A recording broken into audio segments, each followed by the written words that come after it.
Jangan sampai kita terjebak dalam jebakan-jebakan setan tuh suka gitu ya. Dia bilang, rugi lo sholat tapi masih buat dosa. Akhirnya kita jadi malas sholat. Padahal sholat itu cara kita untuk ninggalin dosa. Inna sholata tanhal fahsya'i wal munkar. Itu sifat dari sholat, itu mencegah kita dari dosa. Udah Ustaz tapi gak tercegah. Lihat, minimal ada rasa feeling guilty kan.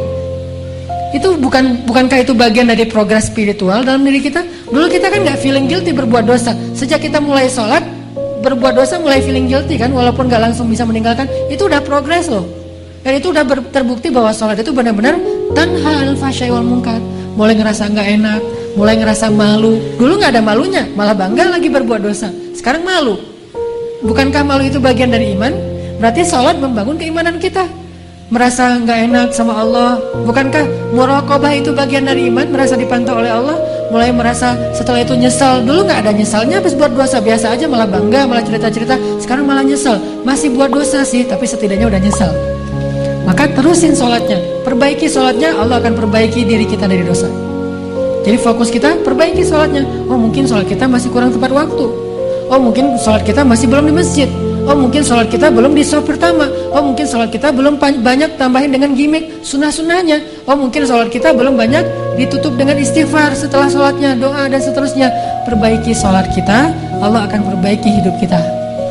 Jadi jangan sampai kita terjebak sama setan mengatakan, rugi aja kamu sholat banyak dosa. Enggak, itu mah kerjaan setan yang bikin kita jadi merasa sholatnya jadi sia-sia. Enggak ada kebaikan yang sia-sia. Sholat itu kan kebaikan, nggak mungkin sia-sia. Tapi masih korupsi Ustaz, masih bohong, masih curang, masih apa. Nggak, itu urusan lain. Yang jelas, jangan sampai gara-gara udah terlanjur bikin dosa meninggalkan kebaikan yang sudah kita kerjakan. Itu lebih buruk lagi keadaannya. Makanya mending sholatnya perbaiki, nanti Allah akan perbaiki hidup kita. Ini persepsi yang harus kita bangun ya. Jangan sampai terkesannya nggak usahlah menghijabi kepala daripada kita udah berhijab tapi masih suka ngomongin orang. Mending kita menghijabi hati.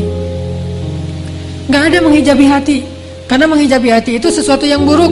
Khatamallahu ala qulubihim. Allah menutup hati mereka kan. Hati itu jangan ditutup, hati itu dilapangkan, dibuka. Alam nashrah laka sadrak. Jadi yang benar menutup kepala, membuka hati. Bukan menutup hati, membuka kepala, kebalik. Menutup hati, membuka kepala. Summum bukmun umyun. Bahaya tuh. Khatamallahu ala qulubihim, bahaya tuh. Kalau menutup hati. Tapi kalau menutup kepala, membuka hati, memang harusnya kayak gitu. Jadi bukan sebaliknya, menutup hati, membuka kepala. Ini persepsi umum yang disebut dengan syubhat. Pemahaman-pemahaman yang keliru di antara umat Islam, yang mudah-mudahan bertahap kita perbaiki. Termasuk tadi, sia-sia sholatnya masih bikin dosa. Enggak, justru dengan sholat dia bikin dosanya udah mulai berasa bersalah, udah mulai merasa malu, udah mulai merasa menyesal setelahnya, udah mulai mengurangi sedikit-sedikit walaupun belum bisa maksimal. Setidaknya seperti itu.